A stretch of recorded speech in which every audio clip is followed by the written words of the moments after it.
On today's podcast, toxic productivity and how to deal with it. You might not have heard that phrase before, but you can probably imagine what it's all about. I think a lot of us are guilty of it. I've been thinking a lot about oversensitization over the last couple of months. Obviously, I'm sort of on an extended holiday as I record this podcast. If you haven't listened for a while, I'm in Thailand. I'm not in the UK. More on that in a second. And oversensitization is such a massive problem in our society. As well as that, we talk about great relationships, giving yourself and other people space, and loads more. Hi, I'm Tony. I'm an author, presenter at Sky Sports, and years ago I went to the jungle and got ill. Very ill. So this is my podcast adventure to find more energy. It's packed with biohacking, science, health tech, supplements, and some of the most well-known experts on the planet. This is something I spent 4 months of my life doing with electrodes glued to my head so that you can do a lifetime worth of meditation. Decide what you don't give a f*** about, which is something you don't care about. Some of it gets quite out there. I had some stem cells sent up to my house that I had stored, and then I injected myself with mannitol. And we even hack hangovers. Alcohol is poisonous. So is water and oxygen in the wrong dosage. So that's my podcast, Zestology. Live life with energy, vitality, and motivation. Hello again. Yes, so still in Thailand, where I recorded this podcast recently with Simone Milasas. And if you want some more on my experiences in Thailand, you can listen to the 2 recent personal update podcasts that I've recorded, and you'll hear the sounds of the nighttime birds and what we've been getting up to, what I've been working on in my books, how my son's getting on at his little school out here, and loads more. But for now, I'm sat in my sort of open plan villa here in Thailand, in Lamai in Koh Samui, and I spoke to Simone Milasas recently, and she is a self-confessed compulsive creator. In this podcast, you will hear all sorts of great things around toxic productivity, great relationships, and loads more. You'll also hear about how I once lived in a house with 17 people with 4 bedrooms. It was fun talking about that, actually. And Simone has a better story than me on that, which is a little bit disappointing. But I shared a room with 7 people and a bed with 2 other people at that point. And it's not just useless anecdotes. There's more useful stuff as well.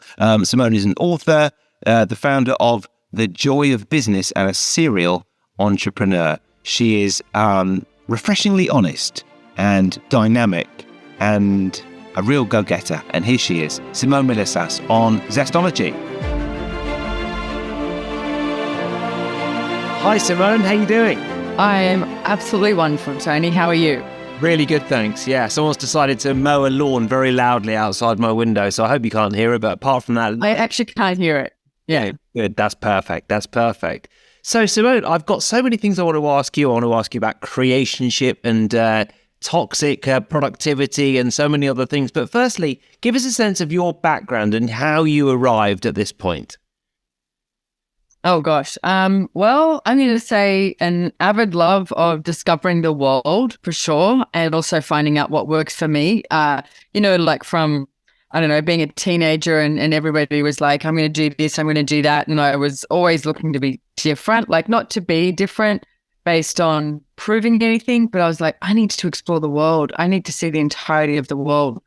So I left when I was 19, did that typical Aussie thing, said I was going to go for 6 months and went for 3 years. And I'm going to say within that, I met so many people around the world that inspired me in different ways, but mainly inspired me for me to keep looking at and keep questioning what actually works for me, like every day. I mean, even now, it's like, okay, am I choosing what works for me? So through that, always really interested in business. People would talk about wanting to get married and have kids, and I was like, I want to have my own business. And, I'd really love to be creative. So created, businesses. Some I failed dismally, some I was successful, everything. I feel like I've been there, done that. And then I did meet Gary Douglas, the founder of Access Consciousness, at a Mind, Body and Spirit festival in Sydney, Australia, and listened to him speak. And I went, oh, this is exactly what I knew it could exist in the world. Because for me, even traveling around the world and everything, I was like, this can't be it. There's got to be something different. Like this, what I'm being told, there's got to be something different. Like from growing up, from my parents, from, kids at school, from teachers, etc. I just was like, this is an amazing planet. There has to be something else. So I did create a business called Good Vibes for You, which was basically about trying to wake people up. And then I met Gary and was just like, oh my goodness, this guy's creating everything that I knew was possible. So that was like 21 years ago I met him. And I've been working with Access ever since, written some books, travel the world, try and have way too much fun. And every now and then life throws you some twirly things and you're like, oh, how am I going to handle this one? And keep moving forward. And yeah, so gosh, there's so much. Yeah. That's interesting, isn't it? Yeah, I certainly did the backpacker thing in reverse. Like a lot of Brits, went to Australia for a few months, ended up staying a little bit longer, drank a lot of VB. Right. Which I don't think Australians ever drink. I've never drunk VB, yes. I don't drink that now either, but back in the day, that's all I'm slightly ashamed at how I came to Australia, and I just didn't. Now I love exploring so much, but I seem to sort of just sit in the pub when I came to Australia the first time around. Yeah, I know. It's interesting. I mean, I remember living in London, and I did that backpack thing in London too. Like I lived in a 3-bedroom terrace house with 21 people in one bathroom. And it's like, I don't honestly remember ever waiting for the bathroom, but I remember always having to put my shoes on to go in the kitchen because you were like, oof, it wasn't pretty, Yeah. And you had losses and, people, but hey, you know what? I met a hell of a lot of people and I had a good time. And I tried to avoid just hanging out with Aussies, but you sort of tend to, group up the Kiwis, the Aussies, South Africans, etc. So I get it. It is what it is. Yeah. So that's an interesting background to become an author and also run eco retreats and semi-private residences or retreats, which sound intriguing and rather lovely. I think you might be referring to, I've got a part owner of a castle in Italy, which, hey, thought I'd be part owner of a castle in Italy, but I am. It's called Casalborgone, and it's like a 14-bedroom, more sort of boutique hotel, but has this beautiful, massive ballroom that is, we hold events there, but I think we're trying to get Matteo Bocelli there next year, which I'm very excited about that. Yeah. And then we have in Costa Rica, we're building, that's the eco resort called El-Lugar, and we haven't finished yet, but we are dealing with all of that and hopefully be finished towards the end of this year. So, but it's looking amazing and it's beautiful. Wow. Okay, well, I wanted to talk to you about business and relationships. Let's look at what you've learned in all these areas, and I'm especially interested in the lessons learned from sharing a 3-bed house with 21 people. Allowance? Yeah. It's so similar to my experience in Maroubra in Sydney. I can't tell you. There was 17 of us, but there were 7 of us in one bedroom and 3 of us in one bed. and again, I don't really see it being much of a problem, but I mean, that's really crammed in. Yeah, no, I had 4 in our bedroom, and there was a couple as well. Like, and I don't even remember feeling awkward or anything. It was just, you just sort of all got in there. I will say there was a lot of we had a lot of guys in our house as well, and I felt really looked after because there was only 4 girls there when I was there, and so they all wanted to sort of, I don't know, take care of you, like that big brother mentality or whatever, and just make sure you're okay. So it was, I met a lot of really cool people, and obviously you're in a very close proximity, so you do get very close and know each other. Like, so yeah. It's been really interesting coming to Thailand with my family here and spending a few months here. And I first came here in 96 and it was so different. And, the way that Thailand is now is perfect for the 40-something me. And but I'm glad I came here when it was a bit rawer and there was only electricity from 6 p.m. till 6 a.m. and it wasn't quite so easy to get about. I'm glad I had that experience, even though it's not like that now, Yeah, I did the Thailand thing too. I remember even having to get in from where you were staying into the town.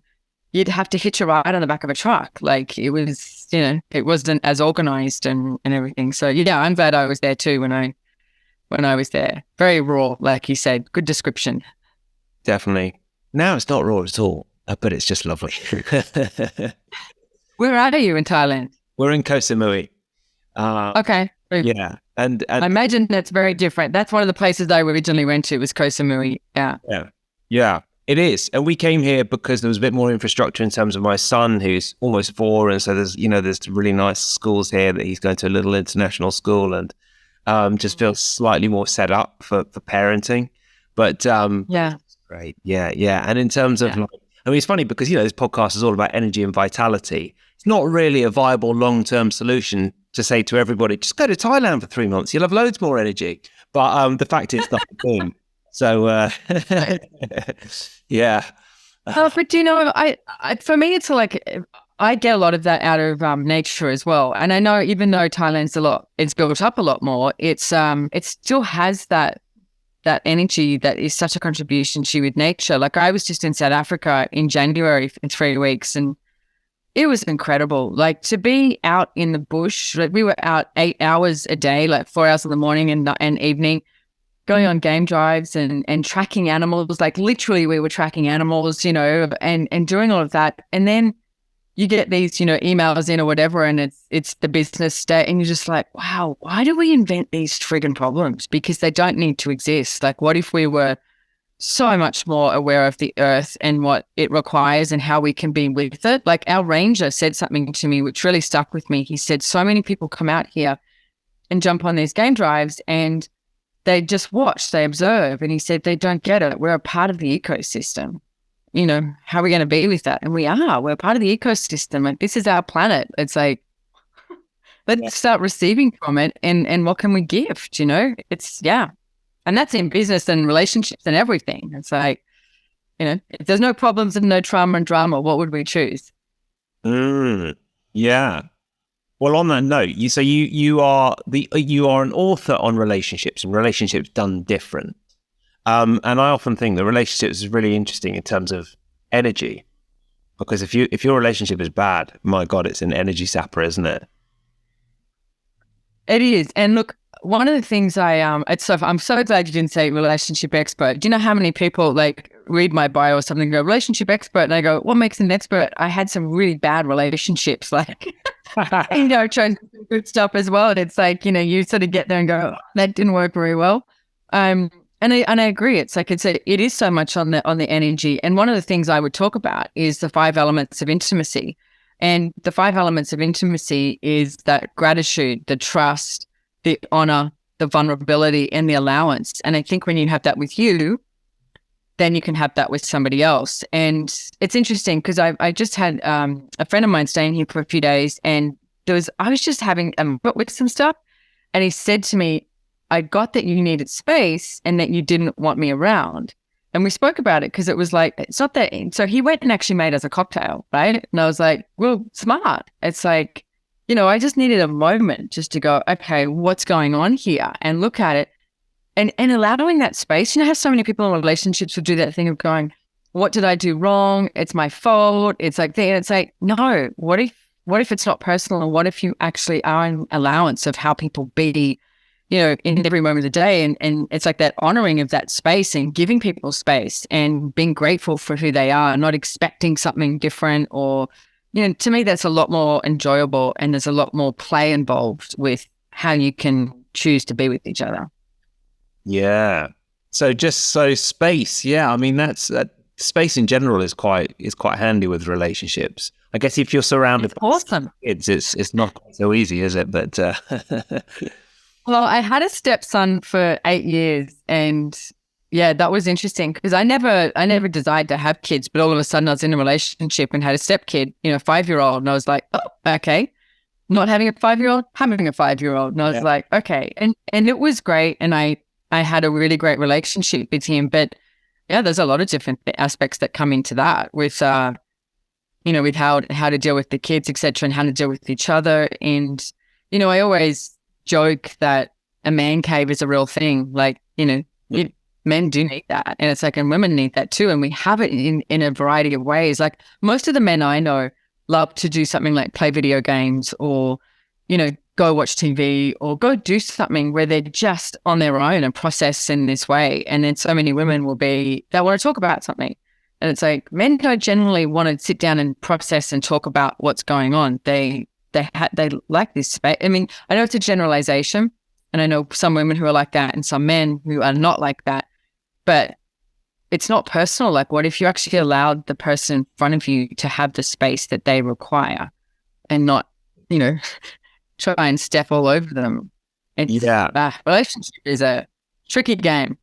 Well, the space in relationships, especially with young kids, is hard because we found, the first couple of years, it's just that, as my mate calls it, it's the real grind years. There's just no let up. And if you have an evening out, the other one's going to have a real tough time. And that's with one child. I've got one child. It's not like we're a horde of children, but I guess, now as it gets older, one of the things we've said is, well, we should definitely make space for each other in future just to go away on our own without the other one, but a few weeks at a time. And it'd be great for our relationship, great for the family. Everyone would be happy and everyone would look forward to it. So that's something I think we're going to do. Have things after this. Yeah. No, it's a good idea. My ex, who I actually wrote the book with, Relationship, Are You Sure You Want One? That's what we called it. And as we launched it in America, we broke the relationship up, but it was... we were questioning too. Relationship, are we sure we want one? So, but it's, we used to talk about, because we traveled all the time, so we used to talk about, okay, 1 week is really nice away from each other. You sort of, when you see each other, you're like, it's great. 2 weeks is fine too. It's good, it's fun. But 3 weeks was like, it's getting a bit much. And then it was like, okay, so what if we never have more than 3 weeks away, sort of thing? And we used to talk about it and look at it and then go, okay, how do we create this? Right. Yeah, that's really interesting. Yeah, 3 weeks, because we haven't done 3 weeks. And we were originally saying 3 weeks. Then I was thinking, that would be long. It would be long for my relationship with my wife, but also away from my boy as well. Maybe 2 weeks would be a good start. Today's podcast is brought to you by Bond Charge. I have wanted to team up with them for so long because it's such an easy sell for me. When you use a company's products, it's just very easy. And I've been on board with blue light blocking glasses ever since I was told about them. I think Luke Story told me about them about 7 or 8 years ago.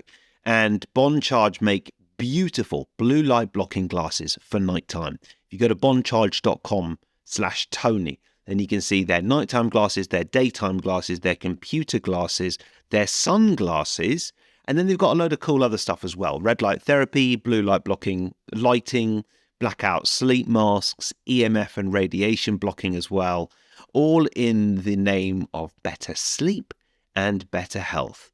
What I think they've done is they've just sort of taken all these concepts of good health and they've said, we're going to do this properly. If you go to their site, you just know they do it properly. They ship worldwide. They ship to the US and the UK. You can use the code TONY20 for 20% off absolutely everything. And check out the company because it's a really cool company. They're on a mission to optimize people's sleep, well-being, and recovery. But what they want to do is they use products that are science-based and rigorously tested. So go to bondcharge.com/Tony, see a big cheesy picture of me on there, and you'll also see the discount code 20% off using the code TONY20. And I do think the glasses are a bit redder than other glasses, which is brilliant. So the last hour before bed, I think it's really good to just block out all the light. I love them.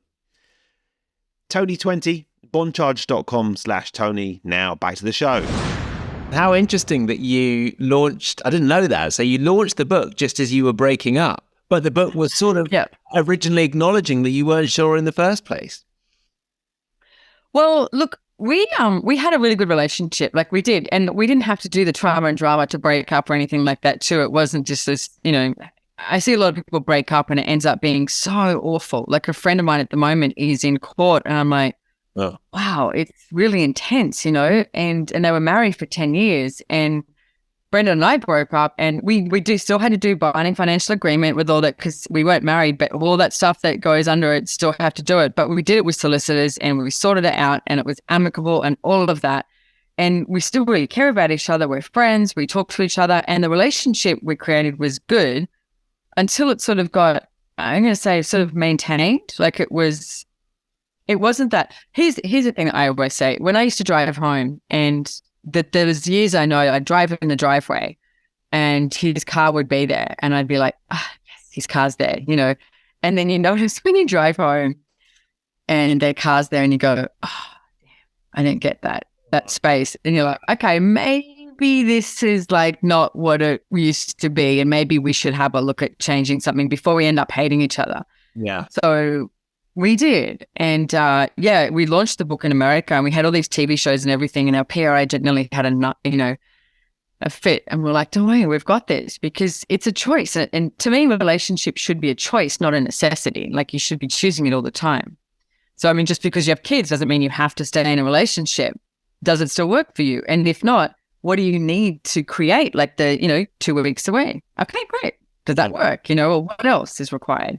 Do you need a nanny? Do you need, like, at one point I hired a handyman, and I'll never forget it, because Brendon looked at me and he said, why did you hire a handyman? He said, I can do all that stuff. And I was like, yeah, but I've been asking you for a while and you haven't done it. And it's like, I would prefer to hire a handyman than keep like that nagging energy and saying that. And it was so cool. And that's one of the tools we write about in our book, because it's like, when you have that expectation and then the guy's like, oh, all you want me to do is this or whatever, however it can end up. And I went, okay, he's not doing it. He can do it. I'll hire a handyman. Let's just do that. Makes it easier. Yeah, I do. It's sort of like there's a potentially an element of passive aggressive sort of communication as well. But you're certainly making a point. But if you've asked enough times and it hasn't been done, what else can you do? Well, he sent me this meme that he found on Facebook or something, and it's this guy saying, I said I'd do it. I said I'd do it. I said that 6 months ago or something. And because he knew too. I was like, it wasn't done from blaming or anything. It was done from, hey, we need this done. Let's just get it done. Like, I'm good. Like, that's why we have a cleaner. That's why we had, someone who came and washed our cars. It's like, I'd rather spend time with him, not on the jobs that you're meant to be doing. Yeah. Yeah. Oh, exactly. Yeah. Yeah. And then, so what sort of, in terms of, that was the book on relationships. And then I know you do a lot of stuff on business, sort of business coaching, but it's not really very businessy as far as I can tell, and consciousness as well. What is the stuff that really excites you now in terms of what you are doing on social media, with clients, with the content that you're creating? I think it's, I love that you say it's not very businessy, because I think it's really businessy, because it's business done different. It's not like, the norm. Like, I just went and had lunch today with some friends of mine who work with, CEOs, CFOs, board of directors, that sort of thing. And we were talking about the different things that we're talking about, and it's all the same. Like, for me, it's like, if you're in business, you need to be in question of what next, not trying to control what's showing up or, telling people, micromanaging, all that sort of stuff. And it's like, there's different energies that is required in business. And we were talking about these 3 different energies: creator, connector, mover, in order to actually, establish something that is successful. And to me, the basis of being in business and being successful is being in question.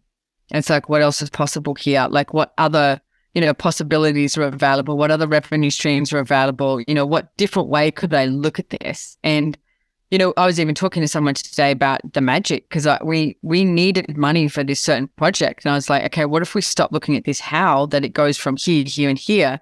What if we literally start asking for the magic to show up and, beyond what we can ever imagine? Because we tend to look at business and go, okay, here it is in this box. That's got to be something that we work out. What if it's not? What if it's something so much greater than that? And what if it's easier than what we've been making it? So for me, consciousness, access consciousness is about being, aware of everything in your life, whether it's your relationship, with your lover, your kids, your colleagues, your family, your friends, etc., your business, money, relationships, all of it. And what if it's about being really true to yourself and what it is that you would like to, ask for, what it is that you would like to choose in all these aspects, and receiving what can show up from it. I think receiving is a big piece that we don't tend to look at. Yeah, so there's elements of the law of attraction in there, and I think sort of manifesting and having an attitude of abundance is important, as long as you then drill into the detail. And yeah, absolutely. It's right down, I want a new Porsche by Friday. It's not going to happen unless I work out how I'm going to have a new Porsche by Friday. Well, yeah, no, but okay, so here's what I would look at though, is not so much the how, it's what action you can take. Because people tend to do that thing of going, okay, how's this going to show up? And they try and work out, it's almost like that pros and cons thing. And, the law of attraction, I'm like, it's still got this definition to it rather than, okay, what action can I take? It's, for me, it's the difference between people waking up and going, oh, I wish I had $1 million, from someone waking up saying, okay, I'm going to create $1 million. I'm going to choose this. What action do I need to take? Okay, this. It's like, a friend of mine once said, which I thought was brilliant, if you're going to be a prostitute, you need to have a red light outside out your door or go stand on the corner with a short skirt on, It's like you can't just sit at home just waiting for someone. It's like you need to take some action to have that show up. Even you want a new Porsche, go check out the Porsches. And you may find that you're checking out the Porsches and you go, you know what? It's not actually a Porsche I want. It's an Audi I want. Do you know what I mean? It's like when you're driving in that direction and allowing all these possibilities to show up, and it can show up in a really different way. So that's what I mean about being in question. And it might sound airy-fairy, but to me, it's like, if you're not in question of what's next, where is my energy required today to have this business be successful? And you're just back here trying to work out the how and everything, it's going to be small. Whereas let's go big. Yeah. No, I'm really fascinated to talk to you about this stuff. I've been a TV and radio presenter for many years in the UK. And then about 18 months ago, I sort of stepped back and focused more on my author career and my writing career and my podcasts and so on. And there's much more sort of business building elements to it. And in the end, I decided to have one goal, really. And that was just a process goal of doing 2 hours of deep work every day on my writing and, content. And I sort of trusted myself that if I managed to do that, that's my difference. Yeah. That's my USP, because as long as I actually sink into the work and do it and don't get distracted by Twitter, I will actually create some good stuff out of it. So that's been the goal. And has it been working? Yeah, it's been great. Yeah. In fact, the January was the best month ever of book sales by about 60%. So it's just really exciting. And that's awesome. Every day just logging it. Oh yeah. Or today I've already done, before this interview, I've already done 2 hours and 11 minutes of deep work writing, and that's enough, I like that. 2 hours and 11 minutes. That's perfect. Yeah. But you're taking the action. Do you know what I mean? Like, you're not just talking about it like, one day I'm going to do this one. It's like, I always say, if you want to learn a language, it's like just getting all the apps and buying all the stuff, how to learn Spanish, isn't going to make you learn Spanish. It's like, you got to put some work in, like take the action. Yeah. Yeah. So the eco retreat sounds good. Good for writing. You can go there and have some space. Beautiful. Yeah. That maybe I'll go there for 2 weeks without the family. How do you get involved in all these projects? It's exciting. Well, look, it's from Access Consciousness is who I've worked with now for over 20 years. And like I said to you right at the beginning, it so just matched the energy of what it was that I was looking for. Tools and processes to create change in your life world. And so, we've been working with that and doing seminars all over the world. We've got facilitators, practitioners all over the world. We do, there's body work. There's lots of different aspects to it. I do business classes, relationship classes, one that's more advanced called Choice of Possibilities. There's like all these different things. And then within that, and to me, this is business and how things show up. We have this yearly event that we usually have at a place in Costa Rica. We've actually gone to a few different places because we've grown. And then we ended up going there like 2-3 times a year. And we're like, what if we brought our own land? And what if we created our own retreat? Because I know how much money's going into that. So what if we could actually create that as a business as well? So we get to, not only feed the business of Access Consciousness, but over here. And this, it's been amazing how this place has been created. Not from, like even from how we've built everything. Immediately the architects were like, we have to dig into the land and that. And Gary, who sort of, headed the whole thing, was like, no, we're going to build with the land. We haven't knocked any trees down. It's like, but beautiful places, like not that sort of eco retreat where it's like, you get a towel that's the size of a hand towel because we're trying to, conserve energy or something. It's like, no, it's actually going to be really beautiful as well. And you have these little plunge pools and there's horses there, and it's like to me, it's like this National Geographic show. The first time I went there, I was like, look, there's these big exotic butterflies and there's caiman and there's monkeys and, everything's you're surrounded by nature. It's there. Yeah. So we've just finished building the venue, and it will hold probably like 400 people quite easily. Massive, restaurant will have all that there. So other people will be able to, hire it out, etc. But we'll be able to have events there too and run it the way we would like. So it's sort of like a no-brainer. Very ambitious, massive, brilliant project. Well done. Wow. Yeah, I like that. That is ambitious, I guess, and so doable. And I'd love to have that, around the world. Like, what if we could buy land in different places around the world and create these beautiful places that, for me, it's like, how are you meant to be with the earth? How are you meant to be, interacting and engaging with people? It's like, that's the world I would like to, contribute to creating here. Yeah. Well, let me know if you ever do any of these courses or retreats or anything like that in London or in Thailand or wherever I am. We'll meet up in person. Oh. And I said I was going to ask you about toxic productivity. I feel like I know what it is, but I want to hear what toxic productivity is and how to deal with it. I think you may have been, when you said about you were, in London and what you used to do it, and then you made the break to do something different. I think you were you in it, like that toxic productivity where it's just like that. To me, it's like, being thrown into what you're supposed to do and what is expected of you, rather than being in question of what's actually true for you. And that, you've got to stay late. You've got to, do all these, do all these things that's expected of you by the companies and that sort of thing, rather than like, okay, is this actually working for me? Like, for me, every job I've ever had, and I've worked in many different industries, I've really enjoyed it. But I've sort of made it mine as well, and gone, okay, so this piece over here, it's like, could we change this, or could we, interact and engage in a different way? It's like, even working in government, at one point I was in Australia for the Department of Education, which was very interesting, the way they set it up. And it's like, okay, so what could we change here with the structure? So to me, the toxic productivity is not being in allowance of what actually works for the people. Like, I'm very famous for everyone I work with, they go, hey, is this still working for you? Do you want to change this up? Because you've been doing this job for a year. Do you want to change it? Not everyone wants to do the same thing.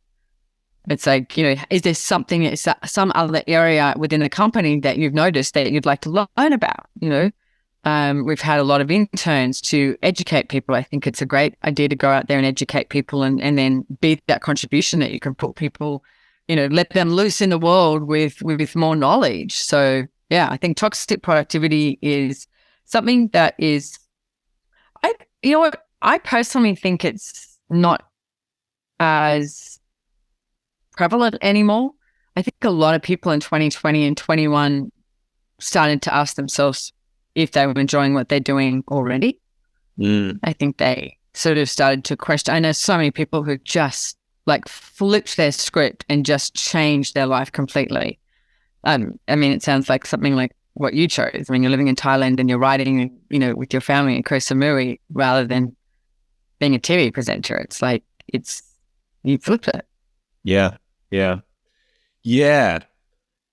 mean, it's, when I say I chose it, I guess I, along with many other people at that particular TV channel, were given a little nudge and said, do you want a little bit of money to leave? but then I took the money and that was great. So I don't know how much I'm allowed to talk about. But listen, I'm almost out of time and I need to ask you two questions that I've asked everyone. And one is what book you'd recommend, and one is what your tip for energy and vitality would be. Okay, so the book I would recommend is one of my favorite books in the world is The Boy, the Mole, the Fox, and the Horse. Have you heard of it? Yeah. I have. And it's a little 34-minute animated show on Apple TV now, which is just so beautiful. Is it? I haven't watched it. Oh, well, you need to watch it with your 4-year-old. Okay, great. Absolutely. Yeah, it's really well done. It's beautiful. So Apple TV, 34 minutes. That would be my favorite book. And what was the second question? One tip for living with more energy and vitality. Oh, like 1 hour a day, 1 day a week. Do something that nurtures you, whatever it is. Doesn't necessarily mean sleeping longer, getting a massage, or relaxing or having a bath. It could be anything. It could be going for a run. It could be anything. But do something for 1 hour a day, 1 day a week that nurtures you and your body. Brilliant. Simone, it's really lovely to talk to you. Where can people find out more about everything you're doing, the work with businesses and relationships, obviously the retreat as well? You can go to accessconsciousness.com, and you can also go to SimoneMilasas.com, and that's my Instagram handle as well, at Simone Milasas. It's all, I've got a good name because I've never met another Simone Milasas, so if you Google that, you'll find everything. I've never met another Tony Wrighton, but I have Googled myself and there is one. It's really annoying. He works in trains, yeah. But I shouldn't really... So you're not the train guy. Not the train guy. I'm not the train guy. I'm the non-train guy. Simone, great to talk to you. Thank you for coming on Zestology. Thank you, Tony. Thank you for having me. Thank you to Simone. Thank you for listening. Next week, how to get your best night's sleep ever. And my guest has spent $45,000 on hacking his sleep. And he's going to reveal the secrets of what exactly you need to do. Before that, my podcast partners are Bond Charge. And if you go to bondcharge.com/Tony, you can get 20% off by using the code Tony20. Really loving the USB lights that we've now got. And I'll tell you a bit more about them in the podcast next week because it's had quite an impact on sleep. And the Blue Block torches as well. I've never seen these on sale anywhere else. They are such a good idea. I've got 2 of them so far, and I'm considering getting about 5 more and just dotting them around the house because it's just brilliant.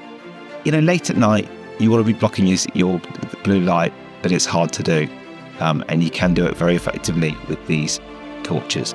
So go to bondcharge.com/Tony, use the code Tony20. That is it from my echoey villa here in Thailand. Have a great week. See you next time.